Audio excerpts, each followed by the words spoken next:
¿Cómo andan, queridos teófilos, queridas teófilas? Vamos hoy a trabajar con el texto de las tentaciones de Jesús en el desierto. Es un texto que se encuentra presente tanto en el Evangelio de Mateo como en el Evangelio de Lucas, con bastante similitud entre los dos, y a su vez también se encuentra en el Evangelio de Marcos. El Evangelio de Juan no trabaja con el tema de las tentaciones, muestra un Jesús más glorioso, un Jesús que no fue tentado en algún punto, como por encima superando siempre los obstáculos que se le presentan. Mateo, Marcos y Lucas presentan un Jesús a veces un poco más humano, uno podría llegar a decirlo, y por lo tanto subsumido también a las tentaciones. El relato de Marcos es bastante distinto, bastante más corto, aunque en algunos elementos muy similares, es decir, Jesús va al desierto, es llevado al desierto por el Espíritu, es tentado en el desierto, los ángeles le terminan sirviendo, pero no desarrolla con el mismo grado de detalle lo que pasa en el desierto. Mateo y Lucas sí. Nosotros vamos a trabajar con el texto de Mateo para que ustedes después puedan trabajar en la actividad con el texto de Lucas, comparando ambos textos y viendo cuáles son las diferencias y remarcando las hipótesis principales según ustedes y con el material de la bibliografía que ya tienen de clases anteriores acerca de cuál es la intencionalidad teológica del autor, cuándo fue escrito el Evangelio, en qué año fue escrito, en qué contexto, a qué comunidad particular, puedan resolver cuáles son esas diferencias y por qué, o por lo menos aventurar alguna hipótesis para poder saber cuáles son esas diferencias. Lo que vamos a hacer como siempre es abrir las notas de clase. Mi recomendación es que en algún momento antes de empezar ustedes puedan leer básicamente el texto de las tentaciones. Lo van a encontrar en el Evangelio de Mateo capítulo 4 en los versículos 1 al 11. Y también lo van a encontrar en Lucas, en el capítulo 4, versículo 1 al versículo 13. Vamos a hacer una pequeña introducción. Les voy a marcar algunos elementos fundamentales después del texto como para poder decir algo al final de la intencionalidad teológica. ¿Cuál era el mensaje que está por detrás de estos 12 versículos de Mateo? Entonces, en el día de la fecha, como les decía, vamos a estudiar los relatos de las tentaciones de Jesús.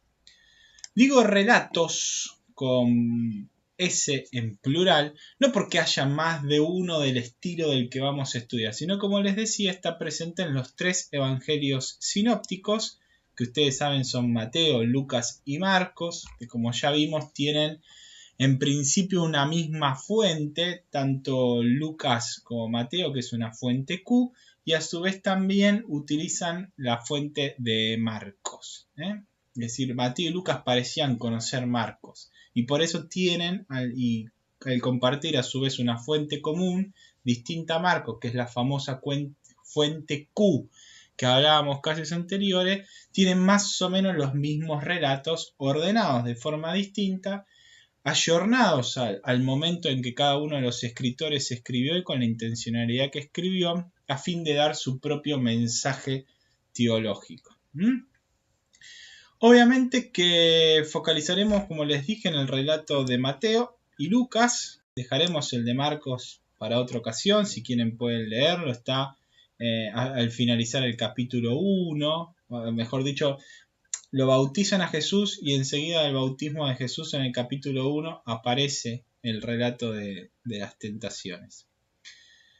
Vamos a desarrollar juntos estos dos para que ustedes después, como les dije, puedan trabajar tranquilamente en sus casas durante la semana el Evangelio de Lucas. Como siempre les digo, al momento de acercarse a un relato evangélico es necesario tener en cuenta quiénes son los destinatarios, cuál es el contexto vital en el que fue escrito el texto, cuál es la intencionalidad del autor de ese texto.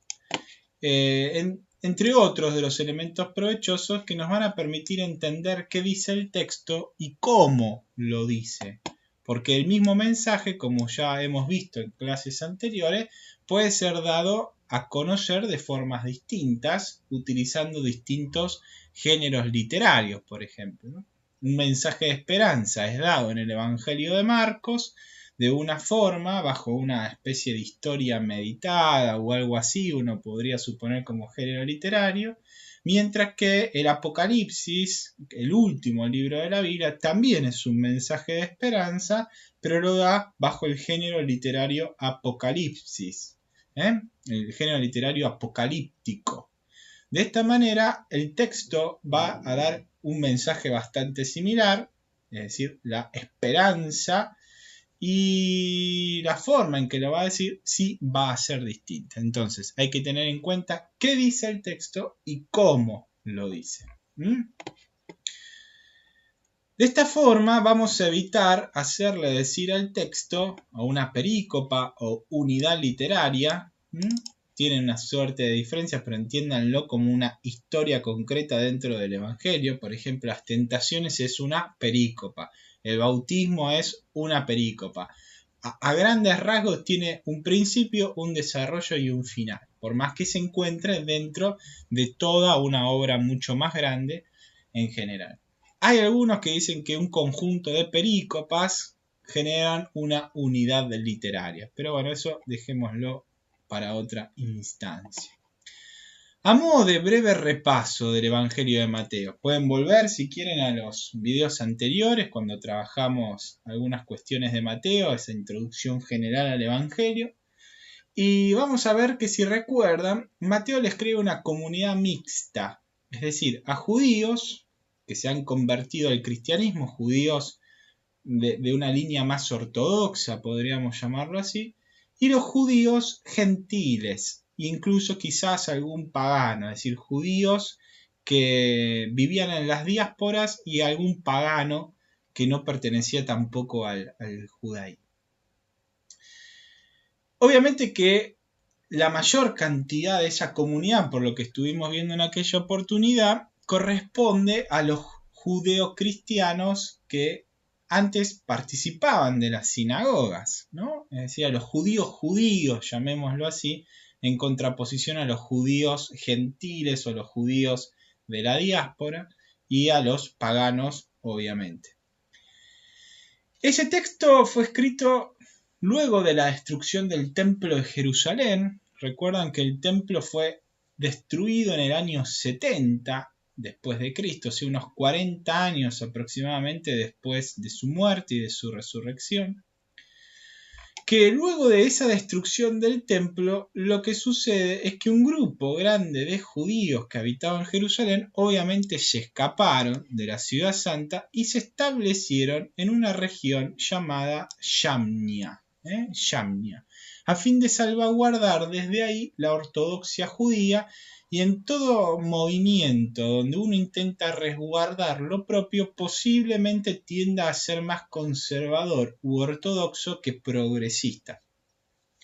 Por lo tanto, se empezó a generar alrededor de Yamnia una comunidad bastante conservadora a fin de resguardar justamente las tradiciones judías más auténticas. Obviamente que hay distintas escuelas rabínicas y vamos a ver que el Evangelio de Mateo muchas veces va a poner escuelas rabínicas en tensión. De hecho, no podemos dejar de decir que las primeras comunidades cristianas, aunque iluminadas por el misterio de la resurrección, seguían siendo escuelas rabínicas. Los primeros judíos cristianizados o los primeros judeocristianos seguían siendo judíos que creían que en Jesús habían encontrado al Mesías y seguían participando de las mismas sinagogas. No es que de repente empezó a surgir el cristianismo y de esa manera ya se diferenciaron automáticamente del resto de los judíos. Eran judíos, de hecho Jesús era un judío y murió como un judío crucificado, asesinado. Los ritos que se le iban a hacer el domingo de la resurrección cuando le encontraron resucitado eran justamente ritos judíos fúnebres, que no le habían podido hacer antes porque si estaban en contacto con un muerto no podían celebrar la Pascua judía propiamente. Entonces, parecería ser que hay dos escuelas rabínicas en juego. Los judeocristianos, que empiezan a ver las tradiciones judías a la luz de las interpretaciones que Jesús había hecho y de lo que el Espíritu de alguna manera les estaba empezando a manifestar. De hecho, el Evangelio de Mateo todo el tiempo intenta mostrarnos a Jesús como el verdadero intérprete de la ley. Es como aquel nuevo Moisés que busca llevar la ley a la perfección. Entonces, de alguna manera se va a dar esta batalla académica, rabínica, teológica, entre los judeocristianos que utilizan de alguna manera como base las palabras de Jesús y su modo de interpretar la ley, su modo justo de interpretar la ley según el cristianismo, y por el otro lado va a estar esta escuela más ortodoxa que va a intentar conservar las tradiciones judías por excelencia. Obviamente que esa batalla se va a dar en otra temporalidad, por así decirlo, no se da en los años 28, 29, 30, sino que se da en los años 70 y pico. Pero van a leer su propia realidad, el autor que escribe el texto, lo va a poner esa realidad detrás de los personajes de Jesús y del diablo. Lo que no estoy queriendo decir que el personaje del diablo no sea un personaje que la iglesia considera tal cual como ustedes lo están preconcibiendo. Pero sí utilizan ese juego de personajes como si unos son los que quieren separar a Dios, porque en realidad la verdadera interpretación de la ley no la tiene esa escuela, sino que la verdadera interpretación, el que muestra el verdadero Dios, es el propio Jesús, ¿sí? El que nos lleva a la comunión con Dios, nos da la salvación en Jesús, no el cumplimiento de esa forma de interpretar la ley. El evangelista habría querido dejar bien en claro que Jesús sí era el Mesías, el nuevo Moisés, el nuevo intérprete de la ley. El que iba a llevar a cumplimiento toda la ley y le iba a llevar en plenitud ese cumplimiento. No le iba a faltar cumplir ni una sola coma de la ley. En particular, obviamente que el grupo de judeocristianos de Yamnia negaba que Jesús fuera el Mesías, y obviamente que el grupo de el grupo de judíos de Yamnia negaba que Jesús era el Mesías. El grupo judeocristiano sí, que creía obviamente en Jesús como el Mesías, de alguna manera iban a estar enfrentados teológicamente.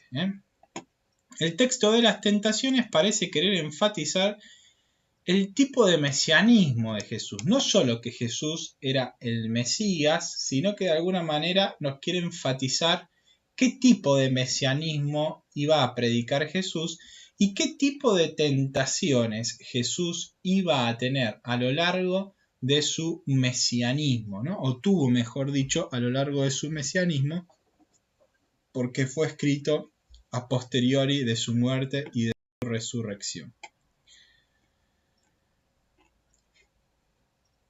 Bien, si no leyeron el texto, estaría bueno que en este momento ustedes lo puedan leer, que puedan poner pausa en el video, leer el texto, Mateo capítulo 4, versículo 1 hasta el versículo 11. Son 12 versículos muy sencillos de leer, es una historia muy conocida que sería bueno que la puedan hacer porque de esta forma van a poder entender mejor lo que sigue a continuación. El relato de las tentaciones de Jesús en el desierto, uno podría decir que es una especie de prólogo de todas las tentaciones que tuvo Jesús a lo largo de su vida pública, de todos aquellos intentos que sufrió relativos para obstaculizar el plan de Dios que tenía que afrontar. De alguna manera, es un prólogo, una síntesis. Como el bautismo sintetizaba el título fundamental, la misión fundamental de Jesús, la experiencia religiosa por antonomasia de Jesús con el Padre, bueno, de la misma manera, las tentaciones en el desierto son una especie de prólogo de síntesis de todos los obstáculos que va a tener Jesús a lo largo de su vida pública para poder cumplir con la misión que Dios le había encomendado. En el fondo, de ser fiel a su palabra hasta el final. En sí se puede comprender que Jesús fue tentado en torno a las tres grandes tentaciones en las que sí cayó el pueblo de Israel en el desierto durante los 40 años de camino hacia la tierra prometida. De alguna manera nos engloba las tres grandes tentaciones, que al final vamos a decir algo que parece interesante para una antropología justamente teológica, porque justo toca las tres dimensiones antropológicas: el tener, el querer y el ser estimado, ¿no? Sí, el ser estimado, correcto. Algo interesante, pero en principio son las tres grandes tentaciones que el pueblo de Israel sufre desde la salida de Egipto con Moisés a la cabeza hasta la llegada a la tierra prometida unos 40 años después, por justamente haber desconfiado de Dios. Voy a cortar este video acá para después sí ya meternos específicamente con el texto, seguirlo trabajando de forma más concisa y de esta forma seguir puntualizando algunas cuestiones específicas. Nos vemos entonces en el próximo video.